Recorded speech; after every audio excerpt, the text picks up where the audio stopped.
welcome to lovely Las Vegas for Coast to Coast Hoops with myself, Greg Hoops Peterson, now part of the VSiN family of podcasts.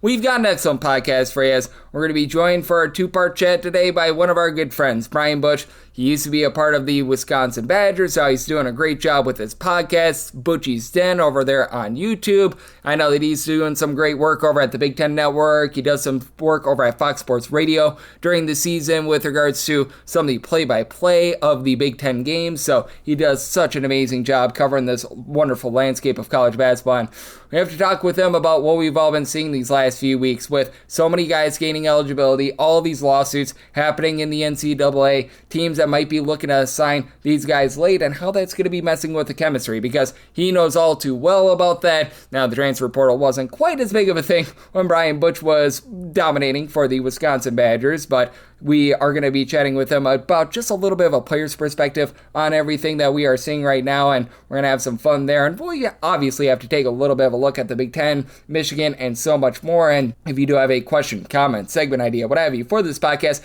do have one of two ways to be able to fire those in. First one is my Twitter/X timeline at gunit_81. Keep in mind, largely on, they mean does not matter, so as per usual, please do send these into the timeline. And the other way is find an Apple Podcast review. If you rate this podcast 5 stars, it's very much appreciated. From there, you're able to fire in whatever you'd like to hear on this podcast via that 5-star review. And I do beg with you, I do plead with you, please do send in these Twitter/X questions. Lets me know what you want to hear in the off season, and it just helps things fly a little bit faster as well. So we are going to have a lot of fun here, and conference previews are continuing. I've taken a little bit of a break here the last few days with all the lawsuits that are happening, and I want to make sure that I'm not beaming out a whole bunch of previews with rosters that are inaccurate because guys gain a lot of eligibility. So I've been taking the last few days, but I'll probably be doing the Metro Atlantic Conference preview here in the next few days. Our good friend Sam Fetterman is going to be aboard for that. You know, he does a tremendous job there, so we're getting all those squared away. Obviously, once we get back in season, picks and analysis on every game every day, and it's my job to make this the best college basketball season ever. So fling in whatever you want to hear on this podcast, and great guests will be joining me all throughout the way. As Brian Butch, he certainly is one of them, a guy that I've joined quite a bit with regards to his radio shows as well. He is such a great man. He, much like myself, from the Appleton area of Wisconsin as well. So you've got two guys from the Fox Valley. Absolutely love that. You're able to follow him on Twitter/X at Brian, his first name, and underscore the last name Butch, number 32 all together. And Brian, it's always a pleasure, my friend. Thank you so much. I appreciate it. Thank you. Absolutely. And Brian, we have seen some wildness here in college basketball over, we're going to call it the last 2 weeks. The lawsuit in the state of Ohio, which really helped out Xavier, Cincinnati, among others. Right now, we've got 25 players, including Donovan Dent, suing out there in California, hoping for a 5th year of eligibility. And just how do you take a look at the landscape right now? Because it just feels like it all comes back to the NCAA doing a poor job of planning, having no idea what they're doing, and making things up on the fly. Yeah, but Greg, here's my thing. I feel like we've been in this mold of this for a while. And if you're a college coach, you needed to somewhat prepare for it. I don't think complaining about it is going to be the right move, because we all know that like this was going to be a possibility based on where we were tracking. Do I think it's ridiculous? Absolutely, I think it's ridiculous. I don't think any of this should be happening. But if you were a college coach or a college GM, you needed to have this in your mind that this was a possibility. I know there's a lot of teams. I don't want to say a lot of teams, but obviously I'm close with Wisconsin. They've got 14 on the team, right? They're leaving a roster spot open. Why? Well, because they're trying to prepare what might happen. I think more teams need to plan that way, because the big picture of college athletics is it's changing always. There is no big picture, I guess, right? Like there is no plan. You have flexibility is going to be your biggest advocate to whatever you're doing as far as building a roster. And you have to give yourself flexibility to move on and to do different things. And I think more teams, as much as the teams want to and coaches want to complain and say, well, we didn't know about this, or well, this wasn't what the option, but like that's kind of your job, right? Like things happen and you need to be prepared for it. So I don't like it, but I also think teams needed to be prepared for it too. Yep, I'm right there with you. And the teams that got out ahead of it, like MJ Collins over at Cincinnati, Xavier having Philip Barachevin, guys like that, I think that that is massive for them. And they're already prepared. And how much did you take a look at those teams like Cincinnati and Xavier that tried to retain their own, not knowing whether or not they were going to have eligibility or not? And maybe that puts them ahead of things because the big fear that I have with some of these guys gaining eligibility is that there might not be chemistry with the new team that they're going to be going to. Meanwhile, for Cincinnati and Xavier, they already know the coaches, they already know the system. I think that they're the teams that really benefited the most out of everything we've seen over the last few weeks. Well, and I think here's a part of it. As much as a lot of teams want to talk about culture, right? That's an overused word in college athletics. Why? Because everyone says we've got great culture. Well, okay, but understanding terminology, understanding what a coach says and how he actually what he says, and then trying to have that carry over to game play is very important in what's going on. So, Greg, I couldn't agree more with you as far as the ability to have guys that know what it's like to play in your system, know what your expectations are, and then to bring that guy in and continue to do it. And I think part of this is, and we're seeing it a little bit throughout summer. We've seen Michigan State do this forever, bring the alumni back and be able to pass it down to the next guys. Well, I think that's part of this as well is guys graduate, but there might be another year. Keep that person and that player close to the program. Let them work out. Let them be a part of it. Number one, I think it's good that the other players are able to see what a professional player does in the offseason, or a guy that's trying to get an NBA contract or a European contract or a two-way. But also in this case, it's good now because they haven't left. They've been around. They've been training with you. They've been doing everything you need to do. And I think it's like you said, Xavier, Cincinnati, those are all teams that definitely are going to benefit. Yep, no question about it. And I think that when you graduate, you're like given a few practices or something like that. I don't know the exact stipulations in the exact amount, but that seemed to be the case for Xavier and Cincinnati. So they are big time beneficiaries there. And then there's a lot of teams that, like you mentioned with Wisconsin, they've got a roster spot open. Gonzaga, Mario St. Cyprien leaves. They certainly need someone to be able to come in. How much is there a little bit of fear, though, that there might be a little bit of a lack of chemistry with, say, like a Donovan Dent going to a Gonzaga? Or say maybe Wisconsin picks up another guy because trying to learn the system in late July and August isn't quite the same as signing in like April or May. Well, I'll say this, as much as chemistry is a real deal, as much as it needs to happen, ultimately you're judged in March. And if you don't have chemistry by March, then you weren't going to be good anyways. So might there be some upsets when we talk in November, December? Yeah, there might be some of those, big conference upsets. The problem is, and the reality of this, is the NIL world of it has taken those players from mid-majors away. So I don't know if you'll see the upsets because of lack of chemistry, because they're just better players. Now, when you get to conference play and you're trying to win conference championships, that's maybe when you drop one in January because that chemistry isn't there. But ultimately, having chemistry develop and flow right into the end of January, February, and March is ultimately how you're going to be judged on. I think you look at, a Texas team that they found something in March, and now all of a sudden you look at what they did. And so I just think that's kind of one of those things that the better players you get, it's easier to find chemistry than what people think. But you got to, here's the biggest thing with chemistry is you have to have the right pieces. You have to have a common group that's willing to be unselfish for each other. That doesn't always happen. I think the biggest thing, Greg, is if you get good kids in, you're going to find chemistry sooner.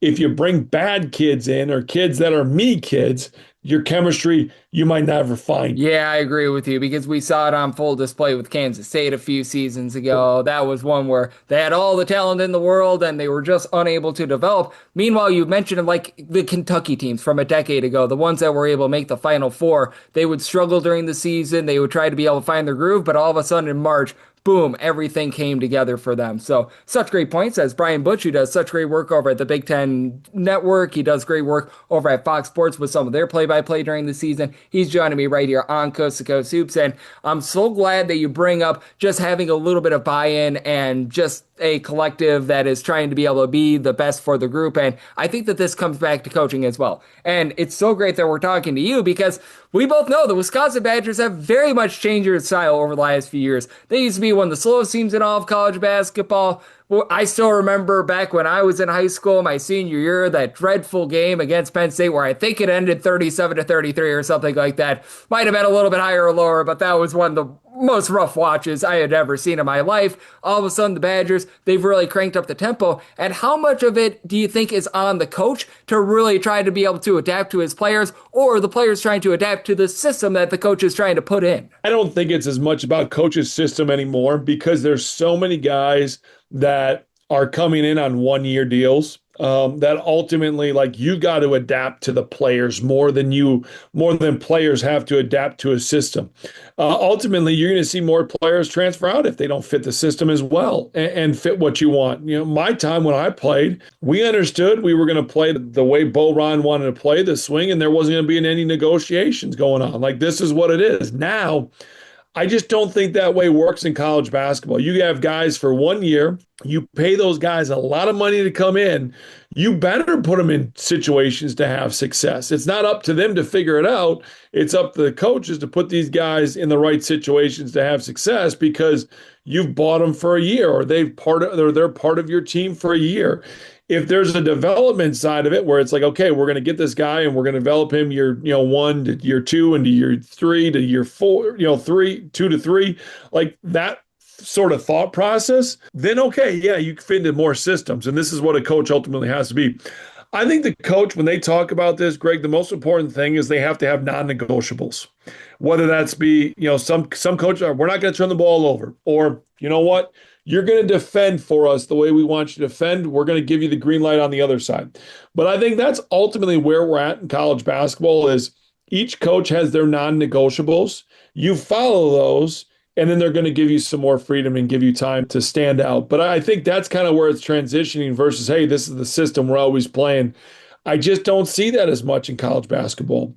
Yep, and we certainly have been seeing a little bit of an older movement in college basketball with all these guys trying to get a fifth year as well, so they sort of know their way around the block a little bit more, and I think that that's so interesting as well because we're seeing so many changes and the dynamics shift in college basketball in general, and I want to talk about this on the flip side, something the complete opposite of fifth-year guys getting eligibility. The SEC has a lot of guys reclassifying from the class of 2027 up to the class of 2026. We'll ask about that with Brian Butch, and then we'll get some of the teams that he's feeling bullish/bearish on as he's doing his off-season prep work. That's up next right here on Coast to Coast Hoops with myself, Greg Peterson, now part of the Houston Family Podcast. Side edge this college basketball season? Well, VSiN experts use CBB Analytics, the most comprehensive college basketball analytics platform in the world. See injury impact, on and off data, clutch time performance metrics, first versus second half splits, and so much more. Utilize the promo code of VSiN, that is VSIN, to get $30 off and find your betting edge over at cbbanalytics.com. That is cbbanalytics, all one word.com. For anyone that is new to VSiN, well, I wish you a friendly hello. This is an attention to anyone that is new to VSiN because you're able to get some free stuff with our daily newsletter. It's a great way to catch up on everything that's happening in the sports betting world. It's delivered straight to your inbox every single morning. VSiN's newsletter offers picks, data, strategies for the day's betting menu, and so much more. Sign up for free today over at VSiN.com/newsletter. That's VSIN.com/newsletter and start receiving your free newsletter tomorrow morning. That is VSIN.com/newsletter. Stay ahead of the game and bet smarter with VSiN.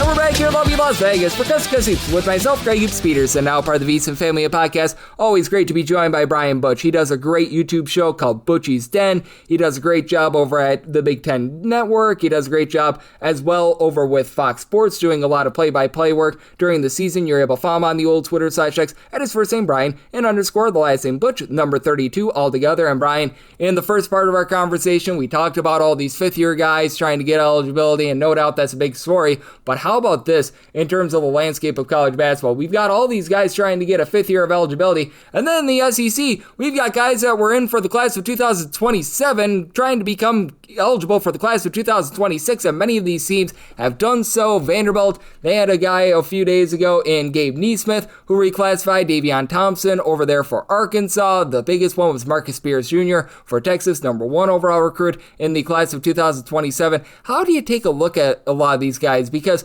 there have been some flops when it comes to reclassification. Duke has had a little bit of success with it, but I think that's so interesting because now for these guys that are reclassified, they're 17 years old, and they're not even just going up against guys that are 20, 21 years old. Some of these guys are 22 years old. Some of these guys are 23 years old. Heck, there's a guy or two out there that's trying for like a 9th or 10th year of eligibility. Just a wild circumstance here in general for college basketball. So I agree with that. I think it's going to be an interesting watch. Now, I think they're talented enough to find the roles.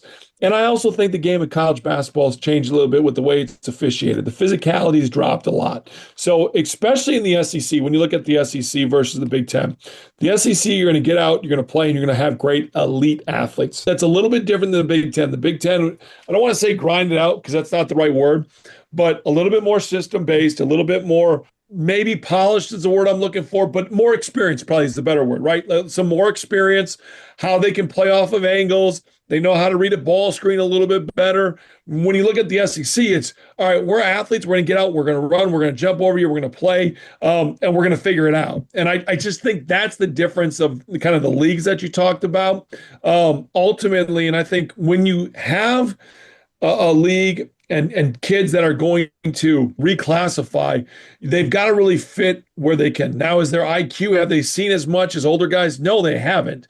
So in situations where they can have success, it's because you let them get out and you run and play to their strengths versus having to develop more different things. Understanding what, if the ball screen is hedged flat, what does that look like versus a fly trap versus a hard hedge versus a trap? Like and not saying that they haven't seen those at the younger levels, because the ball's been in their hands a lot and they've seen all sorts of ways that they've been guarded. The problem is they haven't seen it with 20 to 21-year-old men. It's a different feel. The traps are more aggressive and more physical. They're longer, they're lanky, they're able to recover. The speed is quicker. So all those little things change. But I think overall, based on the guys that you mentioned, Greg, the skill level's there.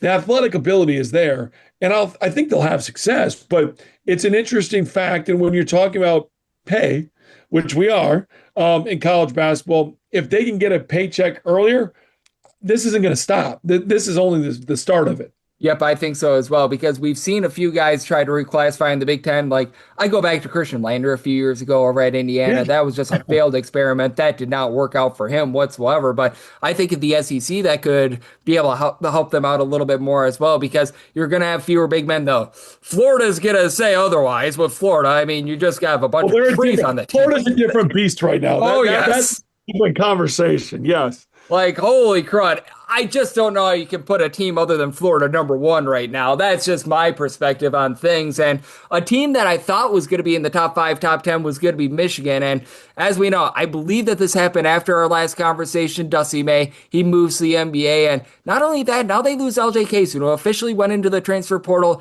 here this week. How do you take a look at a bunch of Michigan where I don't think that they're in bad hands? Mike Boynton is a guy that's been around the block. He was over at Oklahoma State where I felt like he didn't necessarily get the world's greatest shake, but I don't care who you bring in. It's going to be a downgrade from Dusty May, and losing a guy like an LJ Kaysen as well, I think is a pretty big blow. Yeah, I look at this group, and I thought this Michigan team, everyone wanted to talk about the offensive side of the ball, but defensively, I thought Michigan was elite last year. I thought that's why they won a lot of games. And who was anchoring that? Who was the artist on the defensive side? It was Boykin. And that, to me, is when you look at what they can do and how they can go about it. They still have extreme length. They still have elite guard play. They have great wing play with Trey McKinney. I think what he can do and what he's going to bring to this team is still elite. So I just think that this Michigan team is still set up so well.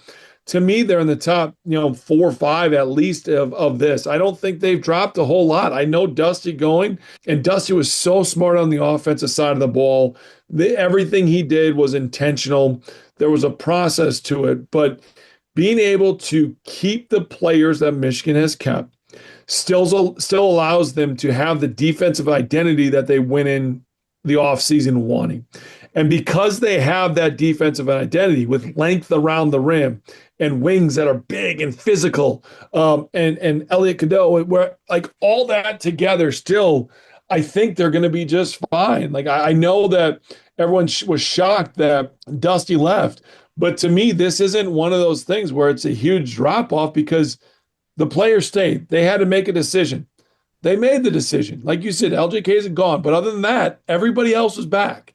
And I think that speaks volumes to the vision that all of them had together. Yep, I think so as well. The fact that they were able to bring back a guy like a Mustafa Sham, I think that that is massive for them because, Ade Mera, he was just a beast among boys last season. He was able to just bully his way down low. And I don't know if Sham is going to be quite that, but we saw him on display over at Cincinnati, Central Florida, really good shot blocker. So the elements are still there. As Brian Butch, who does such great work over at the Big Ten Digital Network, Butchie Zen over there on YouTube, and so much more, joining me right here on Coast to Coast Hoops. And Brian, there's been a lot of intrigue here in the offseason, and over the last few weeks, we've seen a lot of roster movement. Typically, you don't get that in July, but here we are. And is there a team or two with maybe what we saw over the last few weeks, or maybe it's just your personal research? This can be Big Ten, Big East. We can go to like the MEAC if you want to. This is dealer's choice between the 366 Division I teams, but is there a team or two that you're starting to warm up on a little bit more and you're feeling more bullish on them as you do more research? Yeah, I think Kentucky I'm getting better on. There's a lot of negativity with that, but I just look at what they've done with Milan. You got a shooter, a mover, a passer. Yes, Zoom Diallo and what he's able to do, dribbling the ball. Sometimes there's an over dribble at Washington, but I think the understanding of how you're going to play with Milan really helps a lot. Like understanding you can get the ball and then get it back and what defenses have to do. I'm higher on Kentucky. I've been extremely high on Michigan State. It's Tom Izzo, but it's the experience, it's the chemistry that the group has together yet again. I really thought Jordan Scott started to come to his own. I expect him to have a huge jump moving forward. The question mark will become what's the bigs, but why would I ever question Michigan State bigs with Tom Izzo? Like I'm at that point with them. So those are kind of the two that I look at when I overall look at this stuff, really looking at them saying, okay, I think those two have it. I've got questions on a lot of other teams right now as we do this, but I think that's rightfully so. There should be a lot of questions. There's been a lot of moving parts, but I'm really starting to get warm on Kentucky, and I've been high on Michigan State the entire time here. I think experience and I think guard play and then point guard play with Jeremy Fears is really important. And I think you know what you're gonna get with him at Michigan State. Yep, I'm right there with you, and I'm so glad they bring up Milan as well. For the love of Pete, can Wisconsin keep some of these guys in state? Because they've been losing a lot of these recruitment battles, and we both know Milan was a guy that was in the great state of Wisconsin. He was great over at Iowa State. I think that he's going to be tremendous over at Kentucky. Maybe not as tremendous as you, though, Brian. You do such an excellent job taking a look at this great game of college basketball. You're covering really the entire Wisconsin sports scene on your YouTube channel and so much more. So let the good people at home know it's all on tap for you and how people can follow along on social media and other platforms. Yeah, at Brian_Butch32. You can find it on X, Twitter, all of that. And then follow Butchie's Den on YouTube. Hit the subscribe button. I'd appreciate it. We're doing a lot of Wisconsin basketball. I've talked with almost everybody on the basketball team roster, which has been fun. Talked with football players there. So kind of got a little bit of a Wisconsin flavor to it there, but it's great. And just love getting into college basketball conversations. It's fun. It's interesting right now. When you look at this in July, we know it's going to pick up. And then obviously the rulings and what happens. Like there's so many question marks, but this game is good. I've heard too many people say that NIL is wrecking it and all the court rulings. That being said, when we tip this thing off in November, we're going to have a great time. The basketball is going to be elite. The basketball is getting better because guys are staying. So you're going to have great basketball from November through March. Buckle up and let's have some fun with this thing, Greg. Absolutely. And how often do we get this much chatter in the middle of July in college basketball? Typically would be you get like a week or two in the transfer portal, and then it was lights off from like April until October when you get into conference preview season and everything like that. Now we've actually got stuff to talk about. Is Donovan Dent going to be going to Gonzaga or not? That's the sort of conversations that we need in college basketball.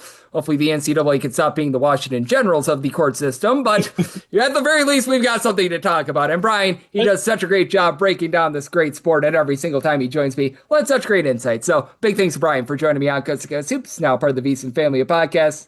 And if you do like hearing from this fine podcast, Coast to Coast Hoops, you're able to subscribe wherever your podcasts, Apple Podcasts, Google Play, Spotify, Stitcher, and TuneIn. If you have a question, comment, segment idea, what have you for this podcast, you do have one or two ways we'll fire those in. First one is my Twitter/X timeline at gunit_81. Keep in mind, letters CM, they mean does not matter, so as per usual, please do send these into the timeline. And the other way is find an Apple Podcast review. If you rate this podcast 5 stars, it is very much appreciated. From there, you're able to fire in whatever you'd like to hear on this podcast via that 5-star review. And I'm with you guys every single day on this podcast. We've gone over 2,425 straight days without a missed podcast, so that streak will not be ending soon. The streak of not having a conference preview podcast over the last few days, that'll be ending soon. I'll get you guys to Metro Atlantic within the next few days. We've got a lot of happenings in college basketball, so nothing like some good, clean family fun there. And then once we're back in season, picks and analysis on every single game, every single day. And I'm looking to find those winners here in the offseason, because I'm a believer that the bets that are won during the season, they're done through great prep work. So we're going to get you the best prep work